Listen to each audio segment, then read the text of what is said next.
Grace. She's a member of the Western Artists Association? Society of Western Artists Association. Been a teacher. She's been doing demos for different art associations, and she has her own great blog, website, and she's going to show us how to do Yupo today. So thank you. Grace?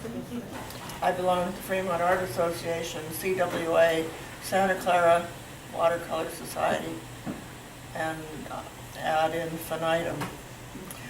So that's kind of a rundown.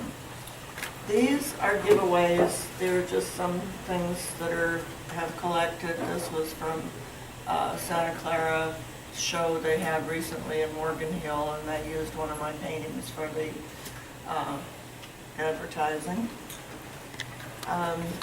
This actually is collage that was published in this new magazine called Insight by Northlight.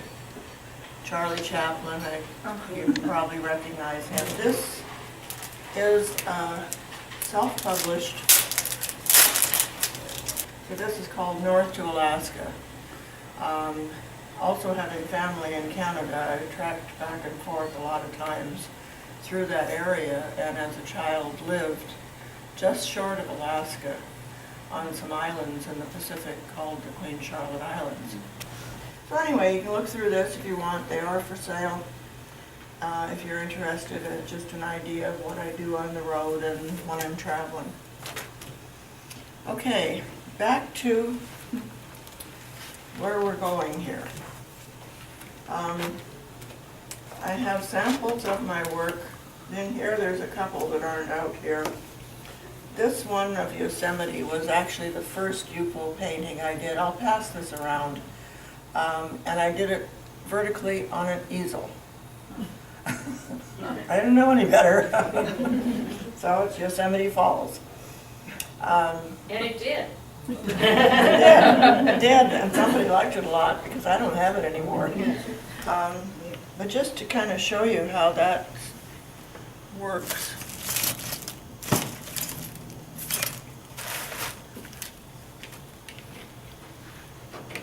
If I just start doing this,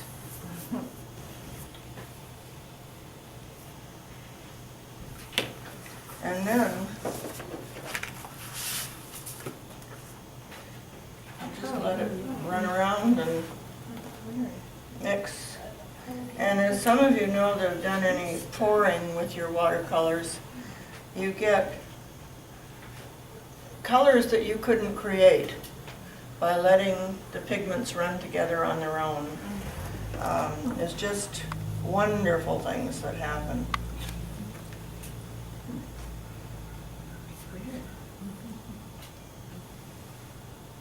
So as this happens, we'll see what happens. You know, I've left some of the textures there. I've reactivated some of the paint. Who knows, maybe it'll be a masterpiece. Does it dry slower or quicker than watercolor paper? In California, it's probably slower because it doesn't absorb into the paper at all. It can take anywhere from a half hour to 24 hours, depending a lot on the humidity in the air. You know, if you live in the Northwest or Florida, you better paint in your studio because it's going to be affected. If you live in Arizona, you're lucky if it's not dry before you want to work on it. So, and this is Viva. I think we should all have stock in Viva. It seems like the only thing I buy it for is just for art. If the painting is a few days old, can you still remove it with the paper towel, even if it's been there for a few days or a week? It'll This still has come been off. there for months. And you can just lift it and Yeah. move the paint around after. Yeah, or you can put a stencil on it and lift it. If I want a more subtle background, I can take, and you can just roll it and then lift. Okay. So now you've got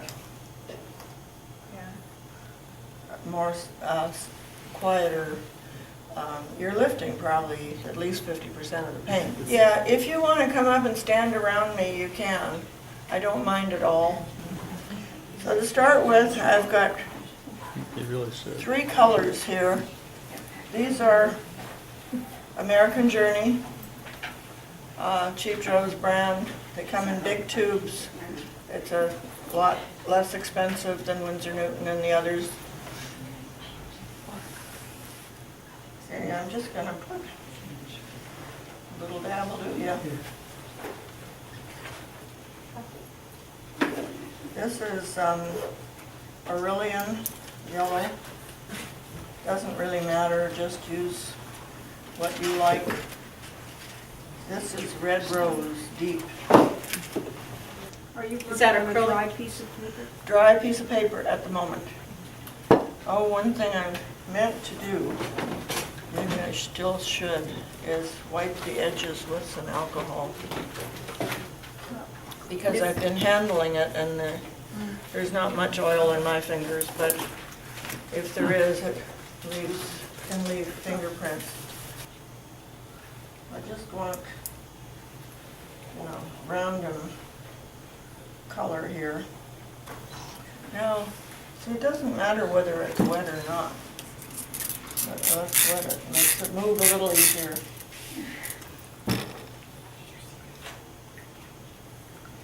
Now, I have no preconceived ideas here. This is all just playtime. You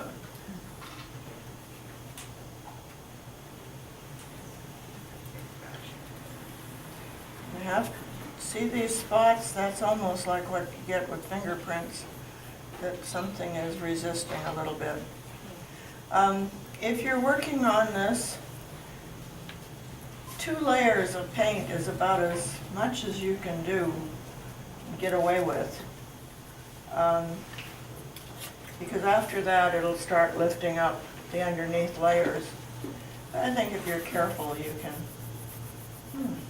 Okay, I'm going to put a piece of small bubble wrap on here. On any of these things, try not to let one gimmick, they're gimmicks, one dominate your surface. Try to break it up with various things. I've heard some say too many people are using bubble wrap, it's like salt. You always know it's there. But it makes a fun surface. Here I have some packing material that has various things on it. And the other thing you want to avoid is going parallel to your paper edges, and you don't want them all leaning in the same way. Try to arrange them in an interesting design. Everybody knows what that is, probably. Starbucks collar. Peach. I don't want that whole thing, so I'm just gonna try it there. Then I found a bunch of little things in a craft store, I guess, all different stencils of different shapes. What are these?